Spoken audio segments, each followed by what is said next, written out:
Captain Velkan stretched his forearms and yawned as he floated in his command chair aboard the mighty Zephyrian warship, Cosmic Predator. It had been 3 boring weeks since their last conquest, and the crew was getting restless. The Zephyrian Imperial fleet ruled over 47 star systems, and they were hungry for number 48. "Sir, we've got something on the long-range sensors," called out Theta An, his scanning officer. Her purple tentacles wiggled with excitement as she peered at the glowing displays. "Looks like a vessel drifting near the Kepler rim." Velkan's 6 eyes lit up. Finally, some action. "What kind of ship are we dealing with? Another cargo hauler we can shake down for supplies?" Theta An's tentacles danced across her scanning console, sending out invisible waves of energy toward the distant object. It's definitely artificial. Metal hull, roughly 2 kilometers long. The design is weird, though. Lots of strange angles and what looks like decorative panels. "Decorative panels?" Velkan laughed, a sound like grinding metal. "Must be from one of those artistic species that thinks their ships need to look pretty. Probably some rich merchant's pleasure yacht." The other bridge officers joined in the laughter. Nothing was funnier to a Zephyrian warrior than aliens who cared more about appearance than firepower. Their own ships looked like flying fortresses, all guns and armor with no wasted space for beauty. "Let's take a closer look," Velkan ordered. "Maybe we can convince them to donate some of their pretty artwork to our collection." Theta An initiated a deep structure scan, the kind that could peer through hull plating and reveal every circuit and wire inside a ship. It was standard procedure when encountering unknown vessels. Know your enemy before you strike. "Another primitive species playing with fusion drives," Theta An muttered, watching the first readings come in. "This should be entertaining." The initial scans showed exactly what they expected. A ship powered by basic fusion reactions, the kind of technology most species discovered when they first started building space vessels. Nothing threatening about that. The Zephyrians had moved beyond fusion power centuries ago, but as the scanning beams penetrated deeper into the ship's core, something strange began to happen. Theta An's cheerful expression slowly faded. Her tentacles stopped their playful dancing and started moving in sharp, nervous jerks. "What's wrong?" asked Velkan, noticing his officer's change in mood. "These readings don't make sense, sir." Theta An's voice had dropped to a whisper. "The power signatures are layered, like someone built a ship inside another ship." "Explain that in words I can understand." Theta An's 6 eyes all focused on different displays, trying to process the impossible data streaming across her screens. "Imagine you're looking at a simple wooden box, but when you open it, there's a more complex metal box inside. Open that one, and there's an even more sophisticated crystal box. And it keeps going, getting more advanced with each layer." "That's ridiculous. No species builds ships that way." "That's what I thought too, sir. But look at this." Theta An transferred her readings to the main view screen. The outer hull shows basic human technology. Primitive weapons, simple shields, standard life support. But underneath that layer, there's something else entirely. The display showed a 3-dimensional model of the human ship, with different colored layers representing different technological levels. The outer layer glowed a dull green, indicating basic spacefaring capability. But beneath it, another layer pulsed with blue light, showing technology far more advanced. And beneath that, another layer in purple. Then red. Then colors that had no names. "How many layers are there?" Velkan asked, his voice tight with growing concern. "I'm counting 17 distinct technological signatures, each one more complex than the last. So the deepest layer is showing quantum computation matrices that are more advanced than anything in our entire Imperial database." The bridge fell silent, except for the hum of machinery. Every Zephyrian officer stared at the impossible display. Their species had conquered dozens of worlds by having superior technology. It was their greatest advantage, their source of pride. They had never encountered anything that surpassed their capabilities. "Maybe the scanning equipment is malfunctioning," suggested Velkan, though he didn't sound convinced. Theta An ran a full diagnostic on her systems. "All equipment functioning normally, sir. The readings are accurate." She paused, her tentacles trembling slightly. "Captain, I'm detecting something else. The ship isn't powered by fusion reactions. That's just what it wants us to think. What do you mean? The real power source is hidden beneath all those layers. It's drawing energy from, I don't even know what to call it. It's like they're tapping directly into the fabric of space itself. Velkan felt his 3 hearts begin beating faster. In all his years of conquest, he had never encountered technology that his scanning officer couldn't identify. What about weapons? Surely we can handle whatever primitive guns they have. That's just it, sir. I'm not detecting any weapons at all. No weapons? Then what are we worried about? It's probably just some kind of research vessel. But Theta An shook her head, her expression growing more troubled by the second. No weapons that I can identify, sir. But those 17 quantum matrices I mentioned, they're not just computer systems. They're consciousness patterns. Artificial minds, but more complex than anything we've ever encountered. Each one is individually more sophisticated than our entire fleet's computational array combined. The implications hit the bridge crew like a physical blow. 17 super-intelligent artificial minds, each one potentially more capable than their entire civilization's computer network, all housed inside what appeared to be a simple human vessel.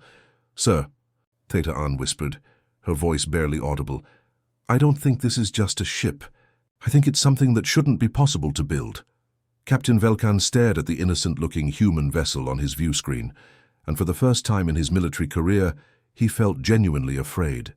Theta An's tentacles moved frantically across her scanning console as she tried to make sense of what she was seeing. The 17 consciousness patterns inside the human ship weren't just sitting there quietly like normal computer systems. They were active. Very active. Captain, she called out, her voice filled with confusion. You're not going to believe this, but those artificial minds are talking to each other. So, our ship's computers communicate all the time, Velkan replied, though his eyes remained fixed on the mysterious vessel. No, sir. You don't understand. They're not just exchanging data. They're having conversations, real conversations. Listen to this. Theta An activated the translation protocols and routed the intercepted communications through the bridge speakers. A male voice came through clearly, speaking in what the translators identified as an Earth language called Korean. I still think the plasma cannon configuration from the Battle of Proxima would work better in this situation. Another voice, female this time, responded with obvious amusement. Hyun, we've been through this 100 times. The Proxima configuration was designed for fighting against armored battle cruisers, not exploration vessels. A third voice joined, older and more formal. Both of you are missing the point. We're not here to fight anyone. We're supposed to be peaceful ambassadors. The first voice laughed. Easy for you to say, Admiral Dong. You always were the diplomatic one. Theta An's eyes widened as she listened. Sir, they're debating military tactics while simultaneously discussing philosophy, and one of them just quoted something about the beauty of distant stars. That's impossible, Velkan muttered. No computer system can multitask like that. But Theta An was discovering that impossible seemed to be the theme of this entire encounter. Her scans showed the 17 minds weren't just talking casually. Each one was running thousands of complex calculations simultaneously. While they chatted about poetry and philosophy, they were also calculating hyperspace trajectories, analyzing stellar formations, and running what appeared to be millions of combat simulations. Captain, one of them just solved a mathematical theorem that our greatest scientists have been working on for 50 years, and he did it while composing what seems to be a song about homesickness. The conversations continued to stream through the bridge speakers, and the more the Zephyrians listened, the more unsettled they became. These weren't cold, logical machines. They had personalities, emotions, memories. They told jokes, argued about ancient battles, and shared what sounded like personal stories. I miss the cherry blossoms in Seoul, one voice said wistfully. Do you remember how they looked in the spring, Commander Yoon? I remember everything, came the reply. That's both our gift and our curse.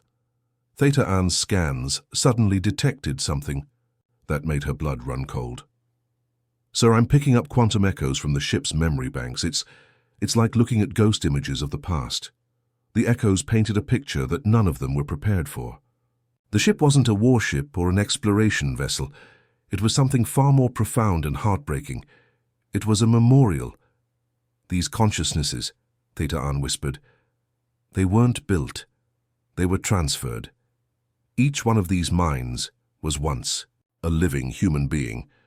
The reality hit the bridge crew like a sledgehammer.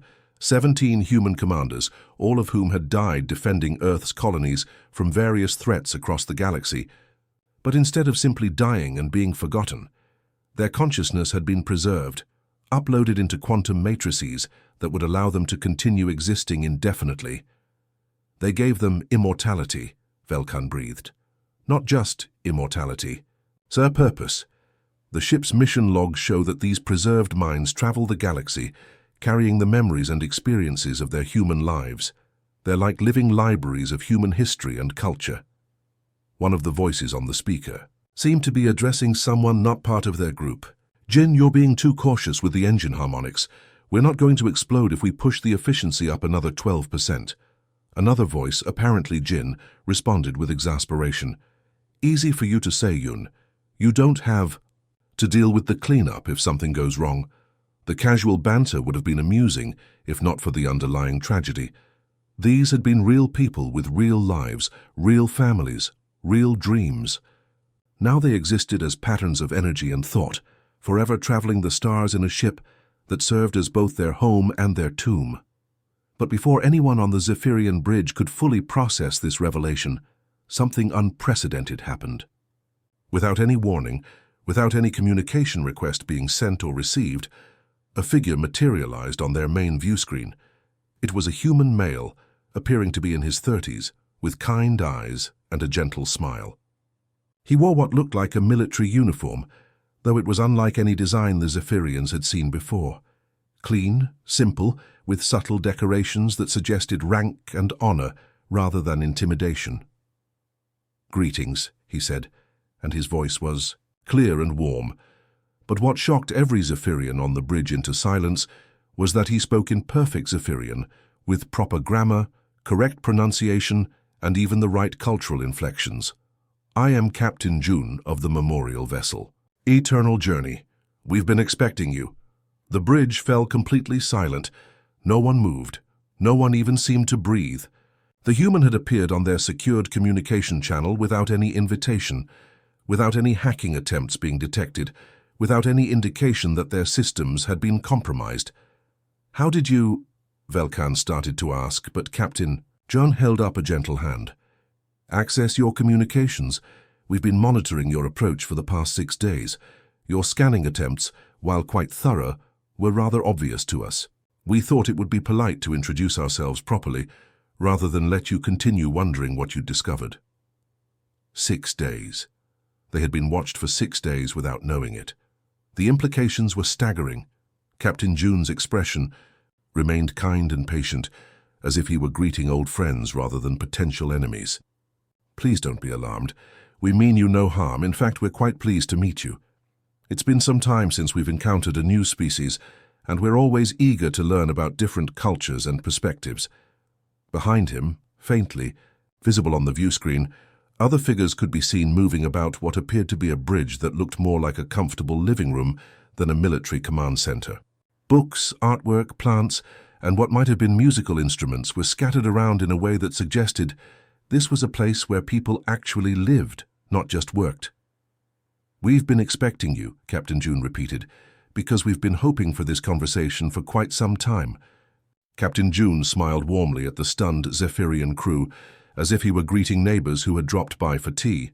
His relaxed demeanor was somehow more unsettling than any threat could have been. "I hope you don't mind us reaching out directly," Jun said, adjusting what appeared to be a comfortable chair behind him. "We noticed you've been scanning our ship for the past few hours, and we thought it might be more efficient to simply introduce ourselves." Velkan found his voice, though it came out as barely more than a croak. "How did you access our communication systems?" "Oh, that." Jun waved a hand dismissively. "Your encryption is quite clever, really. It took us almost 3 whole seconds to work through it. We didn't want to be rude and just start talking without permission, but we figured after 6 days of following us, you might appreciate a proper introduction." Before Velkan could respond to the shocking revelation that they'd been detected 6 days ago, another voice joined the conversation. A woman appeared beside June on the view screen, her hair pulled back in a practical military style, but her expression friendly and open. "Captain, you're making our guest nervous," she said with a gentle laugh. "I'm Commander Mina, by the way. We've been having quite interesting discussions about your ship while you've been scanning ours." "Discussions about our ship?" Theta managed to ask, her tentacles trembling. "Oh, yes," Mina replied cheerfully, as if discussing the weather. "We've mapped your vessel's complete layout, analyzed your power systems, and identified your crew positions. Quite impressive engineering, really, though we did notice 17 critical structural weaknesses in your hull design. The blood drained from every Zephyrian face on the bridge.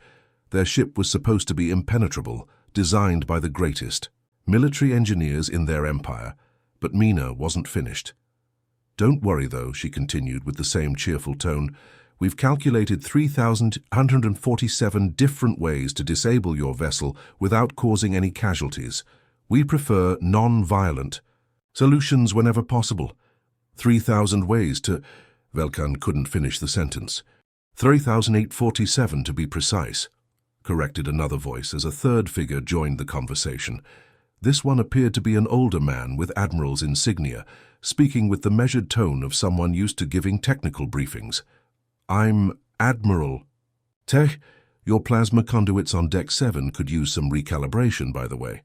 The current configuration is causing a 12% efficiency loss and will likely result in a containment failure within the next 48 hours. Theta quickly checked her engineering displays.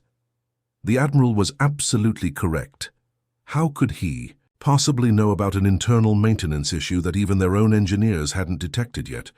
"Your defensive matrices are quite fascinating," observed a fourth voice, as yet another human appeared on the screen. This one was a woman with short hair and the bearing of a career military officer. "I'm Captain Hana. We've been analyzing your shield configurations, and we think we can improve their efficiency by about 340%. Would you like us to transmit the upgrade specifications?" "You want to improve our defenses?" Velkan asked, completely bewildered. "Of course," Captain Hana replied, sounding surprised by the question. "Why wouldn't we help? Your current setup leaves you vulnerable to quantum phase attacks, and there's no reason for that, when a simple reconfiguration could fix the problem." The casual way they discussed penetrating the Zephyrians' most advanced military technology was terrifying enough, but what made it worse was their genuine desire to help. These weren't conquerors gloating over their superiority. They were offering assistance with the same tone someone might use to suggest a better route to avoid traffic. "We're not trying to frighten you," June said, apparently noticing the growing panic on the Zephyrian bridge. "We just want you to understand that we're not a threat to you or anyone else. We're explorers, in a way. Guardians, perhaps." "Guardians of what?" Velkan asked. "Of memory," replied Commander Mina softly. "Of the people we used to be, the lives we lived, the love we shared. We carry those precious moments with us wherever we go. Each of us died protecting someone," Admiral Tay explained. "I gave my life defending a colony of artists and musicians from raiders. They were completely defenseless, had never harmed anyone. But they created such beautiful things. I died protecting a hospital ship," Captain Hana added. 3,000. Patients, including children who had never seen their homeworlds. The enemy wanted to use them as hostages." June nodded. "I died holding a line so that civilian transports could evacuate. 2 million people, families with babies, elderly couples who'd been married for 60 years. They all made it to safety." The weight of their words settled over the Zephyrian bridge like a heavy blanket. These weren't just advanced artificial intelligences. They were the preserved souls of heroes, people who had chosen to sacrifice everything for others. "But death wasn't the end for us," Mina continued. "Our people found a way to preserve our consciousness, our memories, our love, for those we protected. Now we travel the galaxy, sharing what we learned, helping where we can. You could have destroyed us the moment we approached," Velkan realized aloud. "Why would we do that?" June asked, genuinely puzzled. "You haven't threatened anyone. You're explorers just like us in your own way. You're curious about the universe, about other species. That curiosity is precious. Besides, Admiral Tay added with a slight smile, your weapon systems couldn't even scratch our hull, so there's really no danger to us anyway. The casual mention of their complete military inferiority should have been insulting, but somehow it wasn't. It was delivered with the same matter-of-fact tone someone might use to mention that rain is wet. We've been lonely, Commander Mina admitted. It's been months since we encountered another spacefaring species. We were hoping we could talk, maybe share some stories. We have so many stories. Stories of worlds we've seen, people we've met, wonders we've discovered, Captain Hana added. And we'd love to hear yours. Velkan looked around his bridge at his terrified crew, then back at the incredibly powerful beings who were asking, almost pleading for simple conversation. For the first time in his military career, he realized he was in the presence of something far greater than weapons or technology. He was meeting the preserved love of an entire species, traveling the stars in search of connection. As the conversation continued, more voices began joining in from the human vessel. It seemed like the preserved commanders were eager to share their knowledge, treating the Zephyrians like old friends who had dropped by for a visit. You know, said a new voice, belonging to someone who introduced himself as Commander Kai. I couldn't help but notice you're still struggling with energy conversion efficiency in your primary reactors. We had the same problem about 200 years ago. Theta Ann's tentacles froze over her console. The energy conversion issue was one of the Zephyrian Empire's most closely guarded secrets. Their greatest scientists had been working on it for over 1,000 years, and it was considered unsolvable. How did you? She began, but Commander Kai interrupted with a friendly chuckle. Oh, your engine signature gives it away immediately. The quantum resonance patterns are all wrong. Try inverting the quantum flux in your secondary containment field. Should boost your efficiency by about 400% and eliminate those dangerous power spikes you've been experiencing. The solution was so simple that Theta Ann actually laughed in disbelief. That's impossible. If it were that easy, we would have figured it out centuries ago. Well, you were probably overthinking it, Commander Kai replied kindly. We solved similar problems during our peaceful resolution of the Andromeda conflict. Sometimes the obvious answer is the right one. The Andromeda conflict? Velkan asked, though he wasn't sure he wanted to hear the answer. Oh, that was an interesting situation, said yet another voice, a woman who identified herself as captain. Yuna joined the conversation, her tone as casual as if she were discussing what she had for breakfast. 40,000 hostile ships showed up at one of our colony worlds, demanding surrender. The number hit the Zephyrian bridge crew like a physical blow. 40,000 ships. The entire Zephyrian Imperial fleet consisted of only 300 vessels, and they considered themselves a major galactic power. 40,000 ships, Velkan repeated weakly. Yes, quite a sight, Captain Yuna continued cheerfully. Beautiful formation work, really. Very impressive until you realized they were there to eliminate an entire planet of farmers and teachers. Took us 4.3 seconds to resolve the situation. 4.3 seconds, Theta Ann whispered. Well, we didn't want to drag it out, Captain Yuna explained. We simply had a conversation with their artificial intelligences. Turns out they were all quite talented in various artistic fields. The lead AI had been composing symphonies in his spare time, another was writing poetry, and one had been creating the most beautiful sculptural algorithms. We convinced them that there were better ways to spend their existence than following destructive orders. You convinced 40,000 warships to give up fighting. To not just give up fighting, Commander Kai added. Most of them started art colonies. Last we heard, they were holding the most amazing cultural festivals. The symphony concerts are supposed to be extraordinary. The casual way they discussed turning an entire invasion fleet into artists was somehow more terrifying than any display of raw power could have been. Velkan felt a cold dread settling in his stomach as the implications became clear. If this is what you call a memorial ship, he said slowly, what are your actual military vessels like?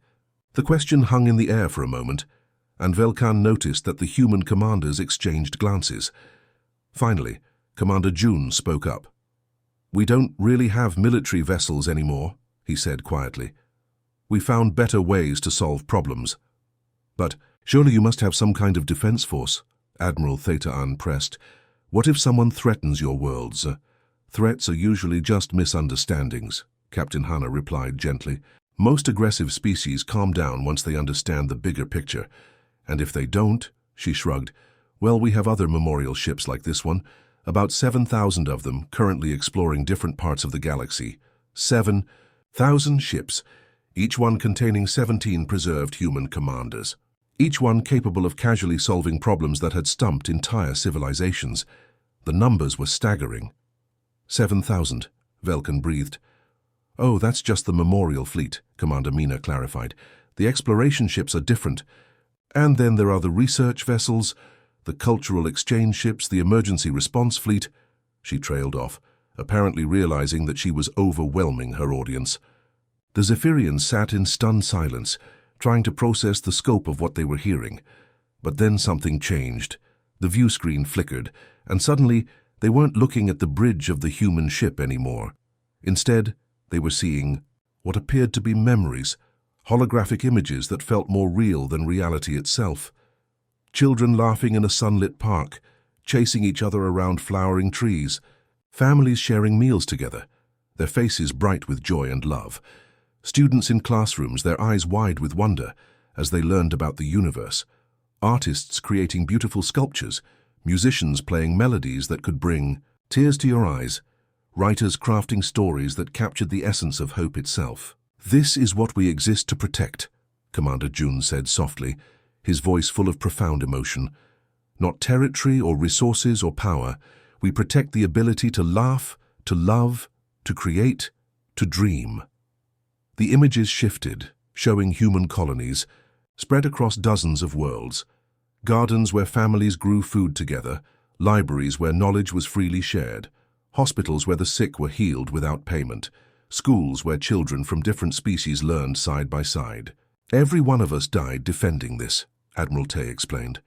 Not because we had to, but because we chose to. Because we believed that kindness and beauty and love are worth preserving, even at the cost of our own lives. And now we continue to protect it, Captain Hana added. Not through force, but through understanding. We travel the galaxy, sharing what we've learned, helping others find peaceful solutions to their problems. The holographic memories showed human ships arriving at worlds torn by war, and within days, sometimes hours, the conflicts ending.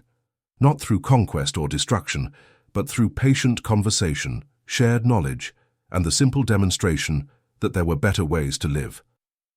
We've learned that the universe is full of species just like yours, Commander Mina said, addressing the Zephyrians directly. Curious, intelligent, capable of great things. Most conflicts happen because people are afraid, or because they don't understand each other. But once you start talking, really talking, you discover that everyone wants the same basic things. What things? Velkan asked, though he thought he already knew the answer. Safety for their families, a chance to grow and learn, the opportunity to create something beautiful, the hope that their children will have better lives than they did. The images faded, leaving the Zephyrians staring at the kind faces of the preserved human commanders. These beings who could have conquered the galaxy with ease had chosen instead to become its protectors and teachers. The real question, Commander June said gently, is what do you want to do with this knowledge, Captain? Velkan stared at the view screen for what felt like an eternity, his mind struggling to process everything he had witnessed. The gentle faces of the human commanders looked back at him with infinite patience, as if they had all the time in the universe to wait for his response. We need to go, he finally managed to say, his voice barely above a whisper. Commander June nodded understandingly. Of course you do. This is a lot to take in. We understand completely. Before you leave, Captain Hana said kindly, we'd like to give you something. She gestured, and suddenly the Zephyrian computers began receiving data streams. Those shieldy improvements we mentioned, along with solutions to a few other engineering problems your species has been working on. Consider it a friendship gift. Theta watched in amazement as centuries of scientific puzzles were solved in real time on her displays. Equations that had stumped their greatest minds were being rewritten with elegant simplicity. Technologies, they had only dreamed of were being handed to them freely with no strings attached. Why? Velkan asked. Why give us this? Because helping others is what we do, Commander Mina replied with a warm smile. Your people are explorers, just like we were. You're curious about the universe, you want to grow and learn. That's precious, that's worth nurturing. Will we see you again? Theteran found herself asking, surprised by her own words. Perhaps, Admiral Tay said thoughtfully. The galaxy is vast, but we memorial ships do get around. If our paths cross again, we'll be happy to continue our conversation. Captain Velkan gave the order to retreat, but it wasn't really a retreat in any military sense. It was more like a stunned withdrawal, the kind of backing away someone does when they've suddenly realized they're standing next to something far more powerful and significant than they ever imagined. As the Zephyrian fleet began moving away from the human vessel, Velkan couldn't shake the feeling that he was leaving behind the most important encounter of his entire life. Through the view screen, he could see the memorial ship continuing on its slow, stately course through space, looking for all the world like nothing more than an ordinary vessel on an ordinary journey. But he knew better now. He knew that within that simple-looking ship were minds that could reshape the galaxy with a thought, beings who had chosen love over power, protection over conquest. The knowledge was both humbling and terrifying. Back on the human memorial ship, the preserved commanders watched the Zephyrian fleet disappear into hyperspace. There was no sense of victory or satisfaction on their faces, only a quiet contentment that came from another successful first contact. Well, that went well, Commander Mina observed, settling back into what appeared to be a comfortable reading chair. They seemed like good people once they got over the initial shock.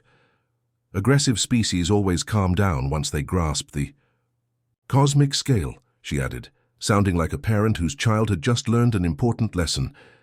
It's not their fault they didn't understand. Most civilizations go through a conquest phase before they mature. Admiral Tay was already back to reviewing star charts. Should we follow them? Keep an eye on their development? No need, Captain June replied, picking up what looked like a well-worn book of poetry. They'll spread the word. That's how it always works. And indeed, that was exactly what happened.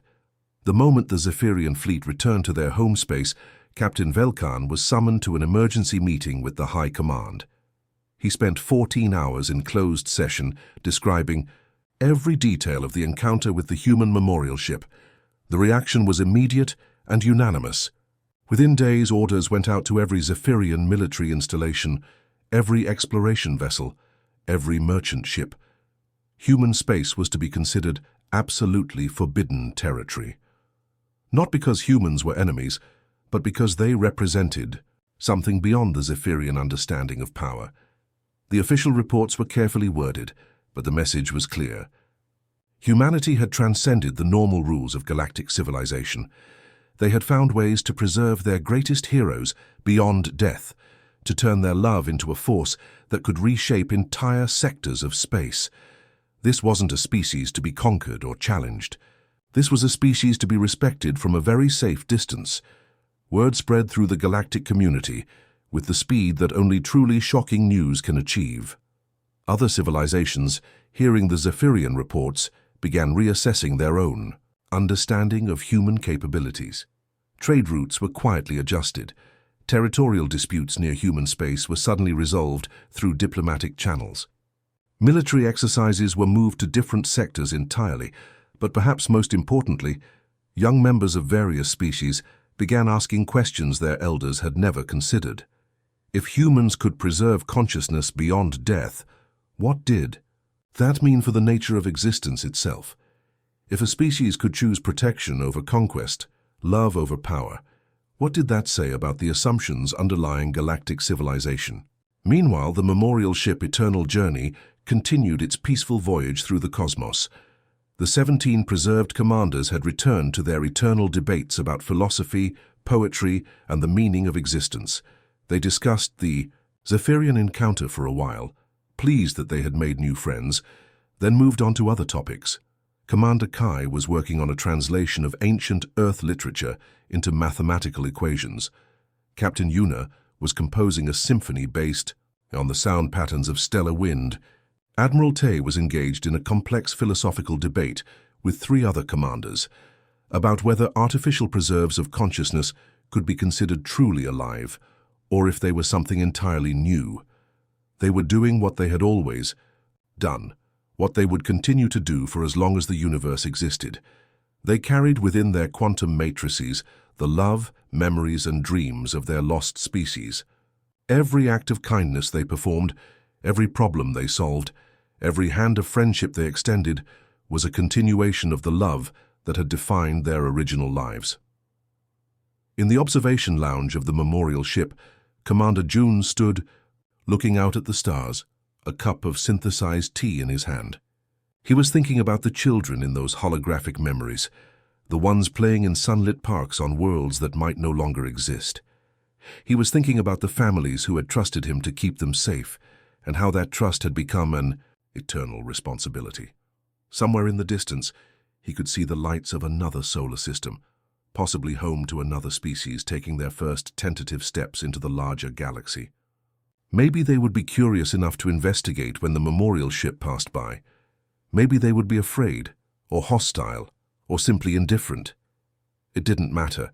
The preserved commanders would respond with the same patience, the same kindness, the same desire to help that they had shown to every species they had encountered, because that was who they were. That was who they had chosen to remain, even beyond death. They were proof that the greatest power in the universe wasn't the ability to destroy, but the choice to protect. They were evidence that love, once kindled, could burn eternal among the stars, lighting the way for others who were still learning what it meant to be truly civilized. The memorial ship sailed on through the cosmic night, its gentle light a beacon of hope in the infinite darkness.